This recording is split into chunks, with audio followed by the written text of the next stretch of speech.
Thank you for joining us today. This is the second in the series of invasive plant management on rights-of-way, and we will be covering woody species and how to manage them. Today, in our webinar, Dr. Renz and Dr. Enloe will highlight current woody management techniques and discuss what invasive plant management means and how and why it differs by region and institution. We do plan on leaving about 20 minutes at the end of the webinar for questions and discussion. So please feel free to include your questions into the chat throughout the webinar, and we'll address them at the very end of this. Your hosts for this webinar are Ashley Bennett from the Electric Power Research Institute, myself, Caroline Hernandez from the University of Illinois Chicago, and Catherine O'Reilly from the University of Illinois Chicago. And Ashley is going to be helping with the Q&A at the end, and Catherine is going to be helping manage the webinar. And so if you have any technical difficulties or questions, please message Catherine directly, and they should be able to help you. Some housekeeping before we get started. I'm going to ask everybody, since this is a standard Zoom meeting, keep yourself muted and your video off for this webinar. We want to keep the bandwidth so everybody can see the presenters and the slides.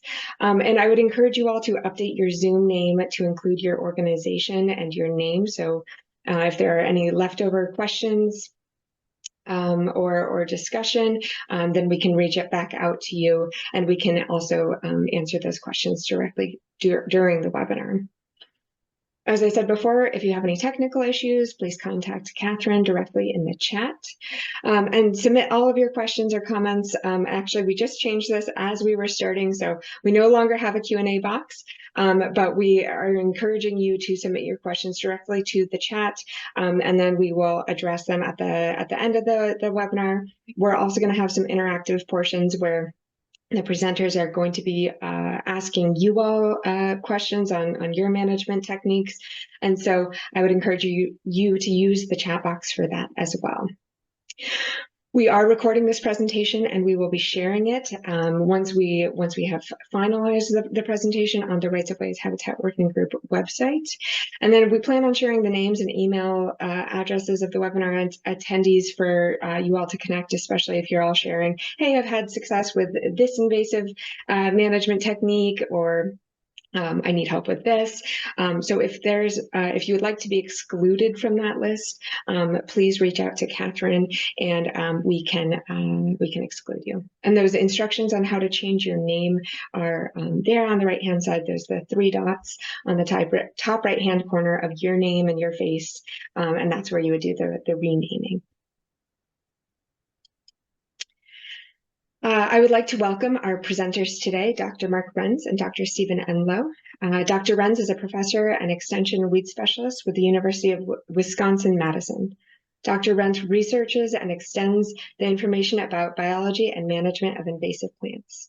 Research goals in Dr. Renz's lab are centered on developing information that will improve management by improving the knowledge and understanding of invasive plant biology. Dr. Renz has over 20 years of experience with management of invasive plants throughout the United States in a wide range of habitats, including riparian zones, roadsides, floodplains, prairies, wetlands, and forests. Education efforts focus on providing technical information and educational opportunities for agency staff, consultants, companies, and citizens concerned about invasive plants. Dr. Renz also is the president of the Midwest Invasive Plant Network, whose mission is to reduce the impact of invasive plants in the Midwestern United States. So thank you, Dr. Renz, for joining us today. Thank you. And Dr. Enloe is a professor and extension specialist of the IFAS Center for Aquatic and Invasive Plants at the University of Florida. He has been involved with invasive plant research and extension for the past 2 decades and has worked throughout the western and southeastern United States on developing innovative management strategies for many of the worst invasive tree, shrub, vine, and herbaceous species in the United States. Dr. Enloe has earned his PhD at UC Davis in plant biology, a master's degree in weed sciences from the Colorado State University, and an undergraduate degree in agronomy from North Carolina State. So with that, I'm going to turn it over to Dr. Enloe and Dr. Renz, and thank you very much. Right. Well, Carolyn, thank you very much for that kind introduction. I got to tell you, Mark, you're kind of making me look bad with all those accolades. So, hey, everyone, it's good to be here with you today. So Mark and I go way back. We were in grad school together out at the University of California, Davis, back in the mid-90s. And we've put a lot of blood, sweat, and tears into invasive plant projects all over the place. And it's just a real honor and a pleasure to get to sort of have a conversational talk webinar with Mark today. And Mark, so glad you're here, man. Yeah, we should have come up with a picture of us when we were 20-something years younger and working on these issues. That would have really wowed people. But yeah, this should be a fun topic. We got a ton of stuff to cover. So without further ado, Stephen, take it away.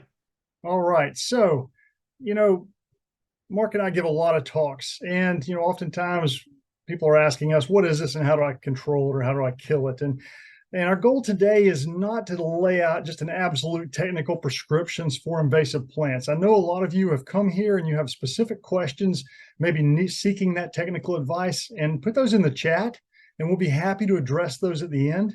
But one of the things that Mark and I really want to do today is actually challenge the audience here and ask you a lot of questions. And so as we go through this, you will notice that most of my headers on the slides are going to be questions directed at the audience. And so you're welcome to sort of paraphrase those and put any answers you want to within the chat box. And we'll definitely save plenty of time for discussion at the end. So here we go. I'm going to be in control of the slide deck here. And let's hit it one more time and make this work. All right, there we go. Okay, so I'm down here in Florida, which is sort of the epicenter of so many invasive plant problems for the United States, so much so that people draw things like the creature from the Black Lagoon as an invasive plant. We really wrestle with a lot here. The subtropical, tropical climate we have just is conducive to so many invasives. But the reality is, it's not just Florida. Across the Midwest, and the delay on this is great. Wow, there we go. Across the Midwest, it's almost been sort of over the last couple of decades, a horde of invasion, as many natural area managers have seen just an explosion of a large number of invasive species. And it's caught a lot of folks almost unaware at times. And so we recognize that the ever-present and ever-growing challenge of invasives is real, and it's not going away. So a few years ago, I sort of threw together a model of successful woody invasive plant management. And Mark, it's kind of a bit of a joke because this was actually sort of a military model of invasion of Afghanistan back from a couple of decades ago. But if you look at the pieces of this, you'll see a whole suite of different concepts on here. Everything from chemical and physical strategies, cultural, biological, revegetation, blood, sweat, and tears, you name it. All these things, all these factors affect the way we do vegetation management. And anyone trying to sell you a silver bullet on woody plant control, you just need to walk away at that point. Because, Mark, I don't know about you, but we still run into these things from time to time. People are just looking for that silver bullet for woody plant management.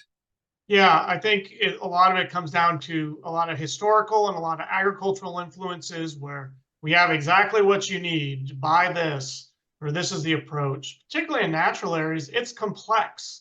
And a lot of times the environment and the location is really what determines management. Go ahead, Steve. Yeah, absolutely. Good points there. The other thing that I've seen, especially over the last few years, has been sort of this doubling and tripling of responsibilities of a lot of natural area managers. And so oftentimes managing invasive plants is simply a single part of a much greater job. And so you may have fire responsibilities, you may have mowing responsibilities, all kinds of different things. And these types of challenges really make it difficult, especially for newer natural area right-of-way managers who are really wrestling with a lot of troublesome invasive plant problems. So really think about this. And if you want to throw something in the chat, that's fine. Where is managing invasive plants on your to-do list? So I'm going to throw another question out there too, and we're going to go through the basics and why do we control weeds in rights of ways. So Mark, I'm going to sort of throw this to you to discuss a little bit. So topic number one, protecting line of sight. Yeah, I think, when we think of rights of way, and I work a lot on roadsides and interact directly with a lot of people doing this management. And when I ask them, why are you managing this right of way in this roadside? Really, it's safety is the number one issue that comes into play. Roadsides, it's line of sight, safety, recovery zones, power lines, safety for other reasons. Safety is clearly one of the main areas that we're looking for to manage these invasive species. And I think we need to acknowledge that it's probably in many cases the top priority. But if we go to some of the other ones, we can also think about protecting infrastructure. And I'm going to go back here. Yep, thank you. Protecting infrastructure is really important. Some of these invasive species can impact the stuff we're trying to protect, or even maybe the roadside. I don't know, Stephen, in the Southwest with a lot of these invasive vines, clearly you guys have some issues with infrastructure protection, right? Absolutely. I'll tell you, kudzu control and power line rights of ways is one of the top priorities. The sheer weight these vines can put on power lines is incredible. And so we really struggle with this. And it's not just kudzu. We have a number of other invasive vines across the Southeast that are problematic along these lines. So yes. So Stephen, talk about this as an interesting thing you did with Chat GPT. So talk about that. Absolutely. So AI is kind of, people keep asking the question, when is AI going to get to vegetation management? When are we going to start really actively utilizing it in the field of invasive plant management? Well, just for the heck of it, I logged on yesterday and I threw in the question, how many years would our power infrastructure last without vegetation management? Now, ChatGPT would not give me an absolute number of years, but if you read the answer it provides, it's strikingly good. And so even ChatGPT gets it, that the reality is that vegetation management is absolutely critical in terms of protecting our infrastructure. So we hear a lot about AI in terms of it missing it or not being very good right now or struggling with things. But the bottom line is it's got a pretty good grasp on the fact that we absolutely have got to maintain vegetation management for rights of ways across the country. No question there. And so I hit the advanced button here. This thing has quite a delay. Okay. One of the other major reasons, Mark, that we are dealing with invasive plants and right-of-ways is really we're trying to conserve something, trying to protect something. And oftentimes we like to talk about protecting the environment. And, that gets thrown out there. It's almost a catchphrase now, but the threat of invasive plants, it's honestly real. Invasive plants are one of the greatest threats to a number of our natural area systems. The picture on the left there is a picture of kudzu. Now, this is from the winter, but what you can see there is just an absolute blanketing of kudzu across that environment. And when you see species that form such dense stands, we often see massive trophic level events occurring or cascading effects on multiple components of the ecosystem. So ecosystem services all over the place start getting out of whack when we have a single species come in and take over like this. And Mark, I don't know if you want to say anything about those two pictures on the right there, but we definitely have some good data for kudzu on that impact. Well, and what we're seeing about woody species in general, that particularly in the Midwest, but I would argue nationally, we're getting spread of woody plants throughout the whole nation, is they're changing a lot of these other environmental or ecosystem services, particularly water infiltration and water retention. That's becoming a much bigger issue with climate change and these severe storms. And we're relying on places like roadsides and rights of ways to suck up those big rainfall events. But if they're chock full of invasives, they're not going to be able to hold as much as they would typically. So those are some other really good examples of impacts. And the list goes on and on and on. We could talk a whole lecture on that by itself. Yeah, absolutely. So we recognize it, though. And another major reasons, and the data is so strong on this across the country, that roadsides and right-of-way corridors are incredible vectors of invasive species. There's absolutely no question the data is really good on that. Unfortunately, many invasive plants are very good at making their way up and down corridors. And spread from those corridors, or invasion into natural areas, is often strongly correlated with proximity to roads and proximity to rights of ways. And so, as we want to eradicate or control heavily very small patches to prevent that type of spread, because I know a lot of you have seen plenty of environments, both on the left there with small patches of things like, say, Phragmites, and then what it is capable of doing once it invades that marsh out into the natural area. So we really take it upon ourselves as right-of-way managers to make sure we are trying to prevent the next major natural area disaster in terms of the next big invader. So this is a core component of our mission. Okay, about to move forward here. So we go back and we ask this question: why are we controlling weeds and rights of way? So we've sort of laid out some of that. And so, Mark, I'd like you to sort of lay out some of the questions that are really challenging in terms of managing woody invasive plants, and let's sort of get into this a little bit more. Yeah, so these are some of the common questions that I get, and then I have feedback for, is like when people come to me and say, I've got woody plant X on roadside or rights of ways. The first question I really ask is like, all right, how good a control do you need? What level of weed control do you need? And what are the goals that these woody plants are impacting? And we kind of talked about some of those that are the really common players. And then concurrent with that, I always ask, like, well, here are the control options available, but we can't just say which one works best and which doesn't work best. We need to think about, are we going to use method X, Y, or Z? What are the pluses and minuses to each of those methods? Because I would argue every single approach has a cost and a benefit. And we need to try to maximize the benefit and minimize economic, environmental, all the other costs associated with it. So these are things we really need to think about when we're trying to develop a plan. Absolutely. And cost is often a major driver for these things. Now, I love memes, and I made this a few years ago, but I love the movie The Matrix and Lawrence Fishburne's character Morpheus in that. But when we get into the idea of control and weed control, there is a tremendous amount of misunderstanding when we talk about weed control. All of you in this room have heard extension specialists talk about weed control. You may have heard chemical company sales folks talk about control. You may have heard academics talk about control.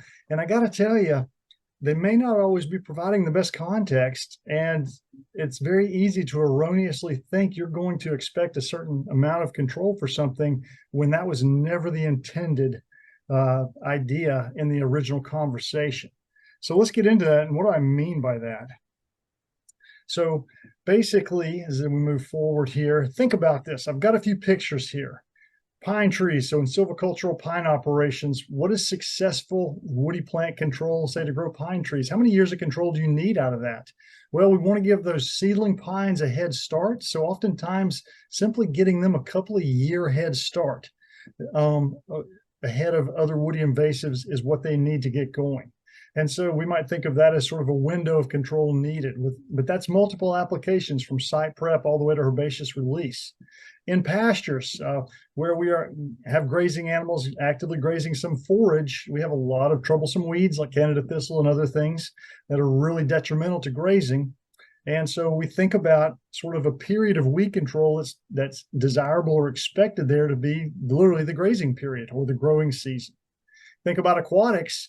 It can actually be a very short time period, like a month sometimes, for a lot of our floating plants here down in Florida in our really warm, nutrient-rich waters. But then when we get into agriculture, and that's really what has driven our concepts of weed control across the board. Mark, weed science is an agronomic dominated field of study, and probably 95 to 97% of all the published papers out there really are focused on agronomic weed control. And those paradigms kind of spill over into the non-crop world extensively. But when you think about soybeans, they need a critical period, right? And that's a relatively short window at some very early stages where you need weed-free conditions so that you will not reduce yield down the road. So when somebody talks about successful herbicidal weed control in soybeans, they're not talking season long. They're talking typically that critical period, which could be very short. And when they turn around and start talking right-of-way herbicides and control, you've got to understand and get clarification. What do you really mean when you say X herbicide controls Y weed in rights-of-ways, and how long a control can you expect from that? You ever had that experience, Mark, where you've seen somebody talk and they talk about control, and you suddenly find out at the end of the conversation their idea was way off from what you were talking about? Absolutely. And, and again, I would argue these roadside and rights of ways are much more complicated than ag situations where 99% of their focus is on maximizing yield. And then it's simple, right? But we have a lot of different reasons why we control woodies and invasives in general on these roadsides and rights of way. So I would just encourage you in the audience to think about, well, what kind of control do I need to meet the objectives I have? Yeah, absolutely. And we're going to move on here. Okay, Mark, so you've got some really interesting numbers here regarding sort of some ideas about control and expectations. I'd like you to sort of go through these and talk about this issue a little bit more. Yeah, so this is really interesting. One of the key issues with roadsides or rights of ways in general is we're not in all the areas managing them every year. And so one of the big things, we need to target an effective strategy that'll give us our desired results, but then those need to be effective until we visit those sites again to manage them. And so what I did was I talked with some colleagues, some companies that actually work on roadsides doing vegetation management, on power lines for distribution and transmission power lines, and asked them, say, how often do you go back and manage the vegetation in these areas? And it was strikingly different, as you can see. For roadsides on the edge of the road, every year they're going out there and doing something. But at least in the Midwest, on the back slope, they're only managing that every 3 years. So it's very, very different in what the effectiveness and the length of effectiveness you need. And I'm sure, Stephen, in the South, you're doing way more roadside management than you are in the Midwest, too. So it's a very different picture. Yeah, and things tend to grow a little faster down here too, so we can shorten these substantially. Right, but power lines and distribution power lines and transition power lines, probably my guess is relatively stable across the US. These need to be revisited on a regular basis. It's not annual though, it's multiple years. And so the key is you need to have effective control until you're going to go back in that situation. Yeah, now, and Mark, go ahead, Steve. I want to ask you a question about this. So a lot of right-of-way managers historically have been managing native plants, native woody plants, maybe oaks coming in, sweet gum, poplars, things like that. And in the Southeast, and a different set of species for you. But in general, a lot of our native woody species often have long juvenile periods, which means they are very slow to sexual reproduction and seed production. A lot of our invasive plants are changing the game on that front, where our juvenile phase may be 12 to 24 months for a lot of these things. And so I sort of want to ask the question, has the frequency of management, do you think it's changing in terms of right-of-way with the more invasive plants we have coming into right-of-ways? Yeah, so what we have definitely documented in the Midwest, and I would argue nationwide, is the makeup or the species that are present are definitely changing. We're seeing different species now than we did back then. There's a bunch of data on that. I have it in Wisconsin. We're mandated by several state laws on the frequency of management on our roadsides. And so we have not, because of the mandate and the law, seen the change. I would guess that if we were managing it correctly, we would see a change. And so I guess I'm going to push this out to the audience. And what have you seen over your careers? Have you seen the frequency of what you manage change? So maybe if you could answer in the chat and say, where you're managing, is it a roadside or a power line, and how that has changed. That would be really interesting to us. I think so, and I'm guessing since Stephen posted the question, he thinks so, clearly. But what do you guys think? That's what we're really interested to hear. Yeah, absolutely. In Florida, where we have so many woody invasives with very short juvenile phases of literally 12 months often, seed to seed in 12 to 24 months. And that requires revisiting sites much more frequently to sort of keep that seed production in check. So, yeah. And so really the next question we want to pose is, what about this issue of post-treatment monitoring. If we think we've got to come back X number of months or years after our initial visits and revisiting sites, how much time are we actually spending really assessing how effective our treatment interventions are? So I want you to sort of throw into the chat too, if you want to. Are you doing post-treatment monitoring to help you in this process? Because I'm going to get into that just a little bit here, because I think it's a really important topic. Now, we're not going to totally lecture on monitoring, but we're going to dig into it here. What do I mean by monitoring first and foremost? Okay. Very straightforward, very rough definition, just going back to the site after treatment over time to see what happened. Okay.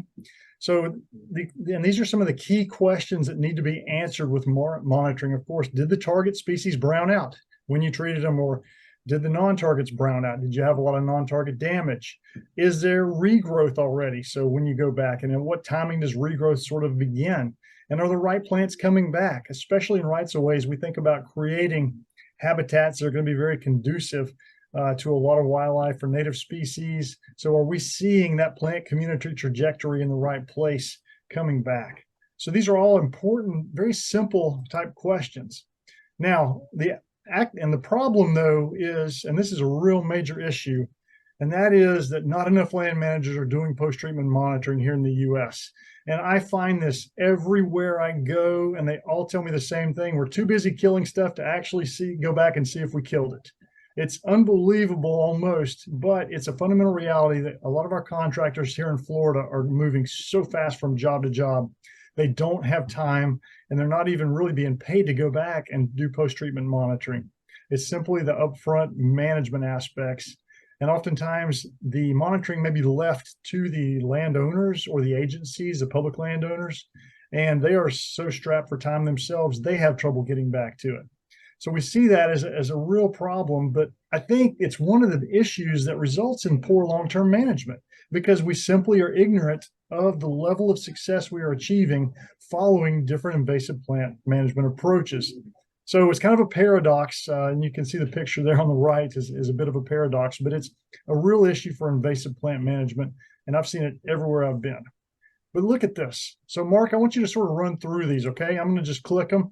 And I want you to sort of talk about some of the benefits of simply going back and taking a look at what you have done and how effective it is, okay? Yeah. No, I mean, I think this is a critical gap. We're all so busy in what we're doing, and all sites are unique. Steve and I give lots of recommendations on management, but we never know these areas as well as the land manager does. So there could be some unique things. So just post-treatment monitoring is really, really helpful, because while in our research and our studies, we may be seeing result X, it may be result X+1 or X-2. So it's really important to go out there and do some type of assessment. This also really helps with you understand how well your crews are performing and diagnosing not only successes, but when are you having bad luck? I mean, I think it's unrealistic to expect the exact same result from each treatment that you do. And this can really increase effectiveness and confidence in the management outcomes. I think the key point is, how do you know when you need to go back if you're not monitoring how well it's working, right? Absolutely. Absolutely. So what should they look like? Now, I'm just going to throw out a list of things here because it doesn't have to be overly complicated. There are entire courses on invasive plant monitoring that you can take. That's not our intent today. There's no single correct approach. Everybody is going to be strapped for time. There are quantitative methods that could involve running transects, throwing out quadrats, doing line intercept, other types of quantitative methods like that.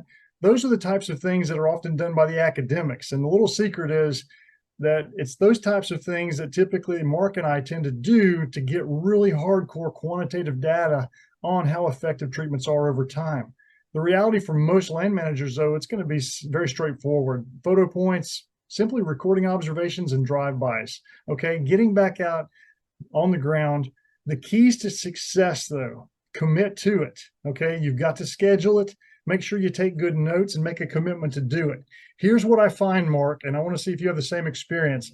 When I go out to visit a site and somebody's asking about control, long-term control, I start asking them what they've done, and I find their memory gets real fuzzy more than a couple of months back or a year back. And when they start trying to recall what happened on that site a year or two ago, they've already visited 6,000 other sites and they're having trouble remembering. So actually taking a few notes can go a long way in that process. Yeah, I think for the sake of time, I'll just agree. I think developing a clear form to take notes can really be helpful. So you can just jot down 1 or 2 quick items really quickly, and then you can save it and go back. Absolutely. Okay, so just a few quick things here. And I like to throw these out because it's things to look for. With woody plants, what are you looking for in terms of efficacy, okay? So we often think about canopy defoliation. The tree on the left there, 100% defoliated. The tree on the right there did not 100% defoliate. You can see that growth. Simply, we did not get there in terms of complete defoliation. Contractually, I know that can be a problem, so that's one thing that people look at, but I'm going to throw this one out. Do you know what the actual cambium looks like? Do you know what live cambium looks like? Do you know what dead cambium looks like? And you need to recognize this is a really good way to assess woody plant kill at the base of the tree. If the cambium is dead to the base, you've gone a heck of a long way in controlling that individual for sure. You also need to recognize that a lot of woodies are going to be coming back from the roots or from epicormic buds on the root crowns, the root collars, from stumps. This is tree of heaven, and you can see just how prolific that darn species is, capable of regenerating from multiple bud types, making this one of the more frustrating species to get really good long-term control of. And, you know, we're running a little short on time here, but I say, hey, throw a shovel in the back of the truck. If you're dealing with herbaceous perennials, really important to assess what's going on below ground with those, because they're coming back from lateral roots, rhizomes, and so forth. So Mark, I'm going to throw it over to you here. I'm going to click and call all these pictures up. They're going to come up.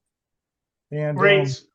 Yeah. So, I mean, what are the tools that you use? There's a range of tools and resources, but all of them essentially are either taking the entire plant out, doing something to damage the above ground tissue. We have lots of examples of that, or using herbicides. And those are like 99.9% of the techniques. But there's lots of variation in all of these in costs and benefits and how they use these. And since we're short on time, I'm going to go through these pretty quick and just talk about a few things to think about related to costs and things you really need to think about. The biggest thing is how big are the plants? We find when we have done a lot of tracking costs, the size of the plant really, the bigger it is, the more expensive it is to control. We also, though, need to think about the density. Are we just managing one plant in a road mile or an acre, or are we managing 1,000 plants? That's going to really affect your cost. And then obviously the method that we're using and who does the management can be really important. Steven's dirt cheap to do this management. He probably didn't even get paid anything. But these goats, we're doing active research on these goats, literally cost thousands of dollars per acre for them to just eat some leaves. So there's tremendous cost in the method you select and how you do it. So you need to think about this. And this is something that we've been tracking a lot in our lab, just to kind of give people an idea of the costs. It's obviously dependent on the size and density, but here's just 4 examples that we've been actually directly measuring the cost. And depending on the cost and the technique and the density, we can manage these woody invasives for as little as $100 per acre to as high as $8,000 per acre. So it can be really, really expensive. So selecting the appropriate strategy can be really important. We also broke these out by cost, by the individual method. And you can see that for individual plants, a lot of these, particularly herbicides, can be relatively inexpensive. The one I'll point out is the cut surface technique. It can get very expensive, particularly when you're having to handle and remove those large above ground biomass. We've also looked at forestry mowing costs and goat grazing, and those were just some of the estimates. We don't do that on an individual plant basis, so I just gave you that information. The one key caveat, and it's probably not as practical for right-of-way people, but 80 to 90% of all of these costs that we're looking at are all related to what? Labor. So if you can get volunteers to interact, they can reduce these costs dramatically. But this isn't a cheap aspect that we're dealing with here. So I just wanted to remind you to think about those aspects. Absolutely. So I think now kind of we just kind of have a couple questions that we kind of think are key issues to think about. And so I'm going to pose this question to Stephen, and we're going to discuss it, and then we'll finish up at the end and make sure to save time for questions. One of the biggest questions that I get is, particularly in the Midwest, is we have some woody plants that have a crown and basically have a taproot and don't have creeping perennial roots or rhizomes. And here's a picture one on the left, and then on the right we have one that does have these rhizomes or roots. This is like black locust. And just trying to think about, Stephen, how do you recommend approaching managing these two different life forms or life strategies? Yeah, absolutely. So the reality is, anytime you have creeping lateral roots that prolifically produce buds, and here in the Southeast, Chinese tallow tree, across the Eastern United States, tree of heaven, two of the worst for that. The more prolific it is with lateral root sprouting, the more difficult cut stump treatments are. And the more actual failure, not failure, but the more struggle you can see with things like basal bark application too. In general, anytime we see creeping lateral roots, I can already tell you we're going to see more resprouting typically from those species for most of the techniques we're going to employ. So you can probably breathe a little bit easier for those non-lateral root species. But in general, the more you have, the more buds you have way out on distal lateral roots, the greater the chances you're going to have that you're going to be having to retreat a lot of those areas.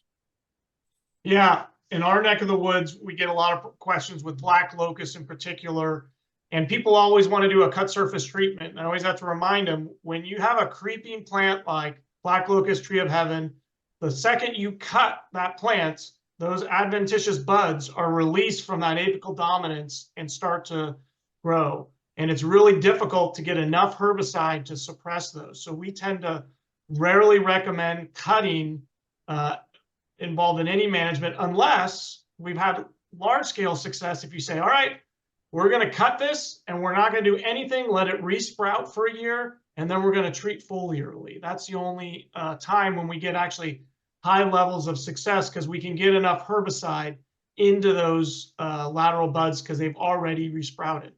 But it's a mess, right? It's a mess. No one wants to see a black locust shrub every 1 foot in their field, and it's ugly to treat, and it's no fun to treat as well. But this is a challenge. So the key point is think about the biology of this plant is what I'd recommend. All right, I just moved it on there, Mark. So the second one here, is it better to remove above ground biomass before or after treatment, or leave it in place? So if you're doing herbicide treatments, should you actually take that out? Because a lot of folks are itching to clean up a site. They spray an herbicide and then they call and ask me if they can mow it the next day. And I'm just like, no, no, no. If you're going to spray an herbicide, give it time to work, okay? So typically any foliar treatments, I want to see brownouts and I want to see stem kill very close, working way down that stem towards the ground, because the faster you cut it, the less translocation you're going to get down to the root crown or the lateral roots of that plant. Same thing with fire. Don't get in a hurry to burn after an herbicide treatment. Let the herbicide work. Yeah, and I would just add, I did some time in New Mexico a couple of years where they're trying to control salt cedar, and their recommendation was to wait 2 years after application before doing any type of removal. Yeah. And so what I would argue is we don't need 2 years with most of our stuff in the Midwest. It's rare. How long you need to wait is related to how stressful that environment is for growth. So arid southwestern areas, you're going to need to wait longer versus shorter. And it depends on the size of the plant and how much of the below ground biomass is present. We typically recommend a year. I don't know if that's your typical recommendation, just as a safety feature. Stephen, is that what you recommend? Well, I tell people to get out there and scrape the cambium and see, is it dead to the ground? Is it still dying down? And if there's live green cambium throughout, then it's too early. So I think you've just got to wait. So in relation to this, should I mow everything down, let it resprout, and then spray? Will I get better control if I do it that way? So Mark, you mentioned a little bit on black locust there. So what are your general thoughts on some sort of vegetation removal, let everything regrow, and then foliar treat? So we've had great success with forestry mowing and doing that. The problem is what most people do is they get really excited. They put all this effort with the forestry mowers you see on the left there. And then right when things pop up in the spring, they want to go spray everything. to get rid of it. And so we've, there's been all sorts of studies. We've done them, others have done too. But the key point is, remember, when you're removing that above ground biomass, you still have a ton of below ground biomass. And if you're going to rely on a herbicide translocating enough herbicide to move into the roots, you need to have enough leaf area so that you can actually get enough herbicide that can translocate down. So what we typically recommend, if you're going to do forestry mowing or some type of removal, wait until you get ample regrowth, usually 6 months of active growing. So if they're going to do it in the winter, we say wait until the late summer to make those applications. And with our typical bush honeysuckle, buckthorn, we get excellent results. But if you do it early in the spring, it's going to be a lot more variable and poor results. And so waiting is a good idea if you're going to do it. Yeah. Now, the further south you go, the faster that regrowth occurs. If I tell people to wait 6 months, it'll be 12 feet tall. So we generally try to put a number and get at least 3 to 4 feet of regrowth if you can for a lot of the species. That's exactly. So what we're saying is like waist high is when you want to treat it. So that's right in the same ballpark as used to. Yeah. Now, non-target injury comes up, Mark, as a big issue. And really, how do I minimize impact to desirable plants nearby? So herbicide selection is an important component of that. The first thing is the kind of the duh there is avoid direct overspray. Now, I've got that pictured by helicopter, but it applies to backpack sprayers. And so that directed sprays are really the way to go, and being very careful when you've got a lot of diversity you're trying to protect there. Avoiding volatility, that's triclopyr ester basal bark applications on days above 85 Fahrenheit where you can see some volatility. Highly soil active herbicides where runoff is likely. This is where imazapyr becomes very problematic. And highly active soil herbicides where root release occurs. And again, imazapyr and aminopyrrolate are two that can be kind of bad for that issue. So the bottom line is triclopyr, not really a major issue in terms of root exudation. And so where we see major problems with triclopyr is usually with the ester formulation in terms of volatility. We know aminopyrrolate has quite a bit of soil activity. Aminocyclopyrrochlor, not used much in the north, definitely used across the southern states. We're going to be wrapping this up right quick here to start questions. Last thing here, Mark, can I change my management to reduce recruitment of woody plants to my right-of-way? And I've thrown two extreme examples here on these slides. So what are your immediate thoughts? Yeah, I just think the key is you got to understand where these plants are coming from. The goal in vegetation management is to control what's there. If, like on the left, there historically wasn't any of these seeds in the seed bank, where are your seeds coming from, right? Are they getting blown in? Are they windborne? Are they coming in? A lot of ours are from dissemination by birds. And how far out do you have to manage it? And really, I know we're running short on time, but it's really challenging to manage this when you don't have access to managing all those areas surrounding it. And that's a real limitation of rights of ways. Yeah, and the right of way on the right, that's an inevitable seed source constantly coming back to that right of way. And it's something we have to accept and recognize. All right. So a summary, defining expectations for control really is the most important thing you can do, and get your people trained on that issue specifically. Monitoring can help you do that. It can show you your trajectory. Are you being successful? Do you need to really go back to adaptive management and shift strategies? Okay. Assessing tools available with situational context, cost, target efficacy, non-target injury potential, and really how these all fit into your broader management activities. And so just remember, there's a lot of complicated stuff. I showed that model up front with lots and lots of interactions. We still have a lot of questions that need answering, and you all are a source of those questions. And so keep that in mind, that we value your feedback and input, especially on some of these complex interactions, and figuring out the best research to move forward. Yeah, and I would just add, while we're going to these educational resources, that seek help. There's a lot of people out there that are willing to help. Stephen and I are just two individuals that work in this area. There's a lot of people in industry and other places to seek help. But just be honest on what your goals are too. I think a lot of times we as land managers try and do too much, and they don't have the budget for it. So be realistic about those, and try and be innovative. There's lots of new, neat techniques that you can use. Absolutely. This site is something we've developed at Center for Aquatic and Invasive Plants. It's a lot of Florida invasives, but I want to show you some things we added here. Are developing our YouTube videos. We have training videos associated with basal bark application covering the 6 T's of individual plant treatment. These are deep dive videos that are really useful to help train your people. We've done this for basal bark.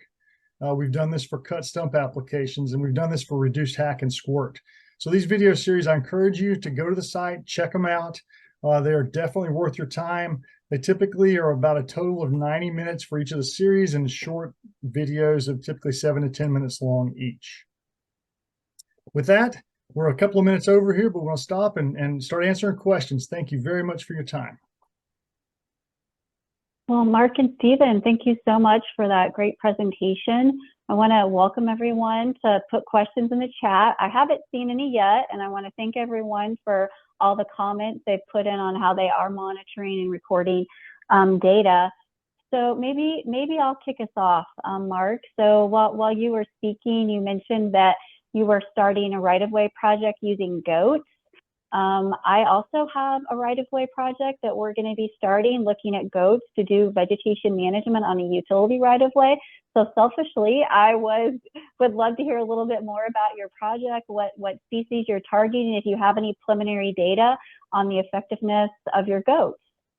Yeah, so our project is not in a right-of-way. It's in a forested area. We're converting to a silvopasture, but still same process, heavily infested by many of our common invasives, buckthorn, bush honeysuckle. We have a little bit of prickly ash and some autumn olive to boot.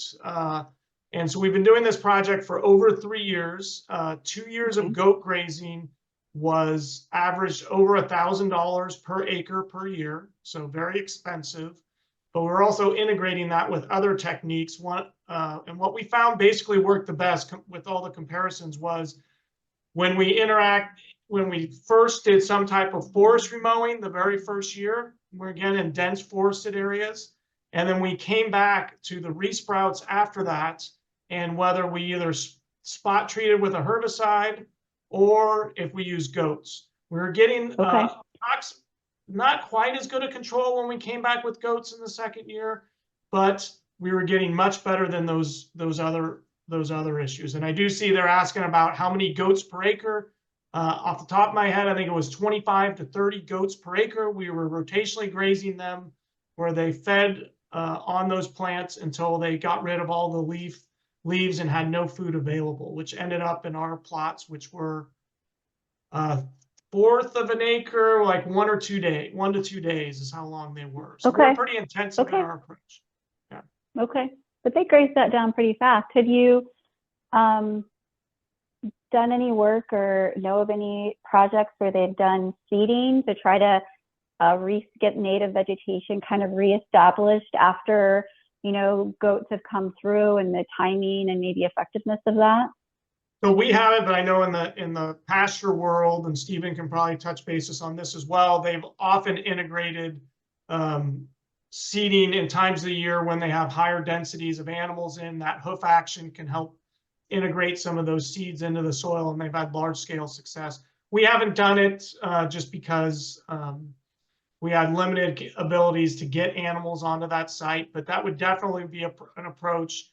You have to think about, well, what is the vegetation there to begin with? Because the seeding is going to be challenged in areas that you already have some thick vegetation present. And so that's another aspect where removing that unwanted vegetation can also be really helpful to help get a jump start on that desirable vegetation you want. Okay, so we've got some more questions rolling in. Lou, I'm gonna come back to you, but since we're on the top of the goats, the second question that came in said, so 25 goats per acre for 1 to 2 days, how often per year? So we did 2 rotational grazing events per year. So we did it in the spring after leaf out. They grazed all the leaves down that they could reach. And then we came back in the fall and did it again. And so it was those 2 treatments that cost around $1,000. And I can send you some of our preliminary data. We have it at 2 sites too. So it's effective. It's the management of the goats. It's so expensive. You have to have fencing, and you have to have personnel out there checking that the goats don't get eaten by predators, and it just gets water. Expensive. Yeah, water too. Yeah. So we have a question. Okay, they're like rolling in now. This is great. Thanks, you guys. So after you have controlled after you have control, what do you recommend to keep invasive species from coming back? Any restoration, or let the native seed bank work? Stephen, why don't you fire off on that one first? Yeah. Okay. So this is a really, really tough subject, and a lot of people don't want to talk about this, but we are currently in a situation, unless you have biological control that is actively, seriously suppressing propagule production or seeding, if you have birds or other species spreading those seeds throughout their range, it's inevitable that we're going to see some invasive plants coming back in a lot of managed ecosystems. I hate to say it, but it's a fundamental reality, and I don't want to paint a rosier picture than that. In terms of restoration, we talk about occupying open niches, and so getting native plants out there that may help hopefully suppress invasives. That's a real challenge, as restoration is often very difficult to do in general, but where you can get things growing and coming back, if you have a native seed bank in place and you start to see positive outcomes from that, then shifting to very localized spot treatments as much as possible and encouraging that native vegetation is probably the absolute best thing you can do. So follow-up monitoring to deal with the invaders that are inevitably going to be coming back from birds that are spreading them or other sources like that. That's a real weak vanilla answer. I'm sorry, but I think it's kind of where a lot of restoration ecology is at with this issue of restoration and invasion. Yeah, and I agree, and it's an art to do this, but I would argue that if you know you have a problematic species there, select in your seed mixture species that gives you a window to still manage them effectively. So let's say you have broadleaf weeds, then just seed grasses. Then that gives you opportunities to go in and mow easily for control, or spot spray a broadleaf herbicide, or vice versa. If you have grass weeds, just seed in broadleafs and you have options, or maybe species that grow at different timings.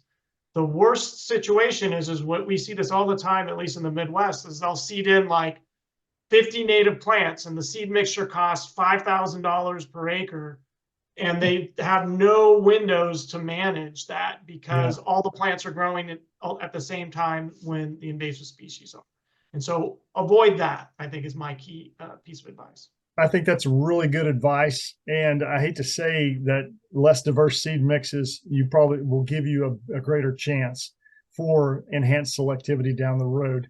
And I think we may need to start taking a look at restoration at a much longer time scale than this 2 to 3, 5 year window that we think we can get everything to come back from.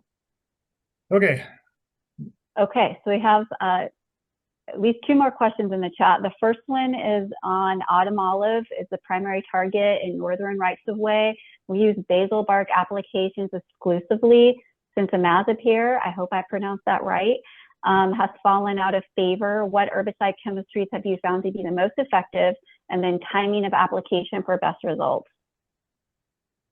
Yeah, so we've been doing just a few studies on this, and we've been studying several different products. We've been solely looking at foliar treatments, and those have provided some modest to decent control. We've been looking at combinations of aminopyrrolid with some mixing it alone with triclopyr and other products, and we've been getting, I would say, good control, good to not great control, but good control. It's just a challenge because of the rhizomatous nature of those plants. We don't want to cut them down at all. We want to either we haven't done any work, but I know others have had success with basal bark. We've been having decent success with foliar treatments. I don't think, Stephen, have you ever done any work with autumn olive? Okay, so I don't have a ton of experience with autumn olive, but what I want to say is basal bark is very typically effective on it. Triclopyr ester has always been the go-to product if you're not using imazapyr, like a chopper formulation or something like that. We have been doing a lot of work on a new formulation of triclopyr. It's an acid formulation, only one product called Tricera. And I'm not trying to sell you Tricera, but we are having incredibly good success with Tricera as a basal bark on a ton of woody species here in Florida. And we are finding that we can actually cut the rate of triclopyr down and get extremely good control of a lot of different species with it. So I'm not really sure what the national market on Tricera looks like right now. I know it's been in the Southeast primarily, but it is definitely a product that is worth taking a look at in terms of basal bark application for the success that we are seeing. Yeah, and I'd recommend we have the woody invasives of the Great Lake. WIGGLE is the acronym. It's woodyinvasives.org is a great website with some good information. As far as timing, the basal bark can be anytime as long as the bark isn't wet. So that's a benefit of the basal bark application. The foliar, obviously, as long as you can make those applications when it's actively growing and not stressed. Yeah, and we like to avoid that, early spring timing in general, where reserves are mobilizing up from the roots, new growth is flushing out. It's really hard to get the elevator to go down and the herbicide to go down when the sugars are coming up from the roots at that point. When sap flow is up, that's not a good time. All other times of the year are typically better. So I want to squeeze in at least one more question. Lou, I saw you just put another question, and maybe we can do rapid fire to try to get these last two in. So one was, does residuals on the ground help control plants with rhizomes? And this is from the northeastern Indiana region. The second question, maybe talk a bit about managing invasive species by managing a different invasive species. Example, tree of heaven to control spotted lanternfly. So maybe you guys can do rapid fire. You do the first one, I'll do the second one, Stephen. Okay. Yeah, so in my experience, soil residual herbicides almost always provide better rhizomatous control. I've seen it with imazapyr, I've seen it with aminopyrrolid, aminocyclopyr, chloroclopyrrolid. Every single one we've tried has always given longer term control of susceptible species than, say, a glyphosate or triclopyr treatment for the most part. So I would say yes, but just remember that soil residual activity comes with, potential issues in terms of non-targets. So just if the system is right, if you're going to be okay using them, I think you can often get better rhizome control with soil residual herbicides. Yeah, and then as far as a lot of these invasive species, they're not native. None of them are native to the U.S., and they bring along other hosts that like to hang out with them. And a great example is tree of heaven, which I don't think any of us like. It's a pain in the butt. I would use another 3-letter word, but I'll be nice. But it's a host to spotted lanternfly, which its impacts are probably much greater than tree of heaven. And so we're controlling tree of heaven and using that to monitor for this new invasive species. But this is an example when they're reuniting from probably where they both evolved to live after. So sometimes that's some of the reason we're controlling those to prevent the other impacts from the other invasive species. And that's a great example that there's also been some interesting work done where you would actually take and leave a few of the tree of heaven, I think the males, and when the spotted lanternflies begin to congregate on those, do some insecticide injections into the trees, sort of as a trap for them. I know there's been a little bit of work done. I can't say that's going to massively change the overall population, but then doing that and then following up with control has sort of been a way to go after both. That's an interesting approach, Stephen. Thanks for sharing that kind of ecological trap. So Caroline, I think we made it through everyone's questions. I know you wanted a few minutes at the end to kind of wrap up and give announcements. So Stephen and Mark, thank you both so much for your great presentation. Caroline, I'll hand it back over to you. Thank you all. Great to be here. Thank you. Yeah, thank you, Ashley. Thank you, Mark, and thank you, Stephen, for that incredible webinar. I learned a lot. I think, based on the questions, everybody else learned a lot as well. So really appreciate your time on all of that. So as I mentioned at the beginning of the webinar, this is the second in a series. We are hoping to continue this series, the invasive plant management series. The goals and focus of the next upcoming webinars are invasive annual grasses and wildfire risks, focusing on Phragmites, short-term and long-term control, and then integrated vegetation management and restoration activities. And so keep an eye out for our next webinars in those series. We have also recorded this webinar. We will be posting it to our webinars website, and we can put that link into the chat where you can find the rest of the webinars that we have added or that we have hosted. and recorded. And there's a nice, it's brand new. You can filter, you can search for specific things. And so I would encourage you to go and check that out as well. I would also be remiss if I didn't talk about the different opportunities for you all to get credit for the work that you're doing on tackling invasive species, which can invariably help make way for pollinators and for native species. And so the North American Pollinator Protection Campaign has an annual pollinator award, and that nomination period is now open. And Rights of Ways Habitat Working Group folks would be focusing on most likely the Pollinator Roadside Management Award and the Pollinator Electric Power Award. So I highly recommend you go check out those opportunities and nominate yourself for that, or nominate others for that. And Catherine has put the links to both of those, the webinars page and the NAPC page as well. Finally, this is a continual process. We want to hear your feedback. We have a survey at the end, so please take a couple of minutes to take our survey. Tell us how you thought about the webinar, what you're hoping to see in future webinars, the different formats that are available to us. And I really appreciate everybody's time and for joining us. And thank you again to our presenters. Thank you. Everyone have a nice afternoon.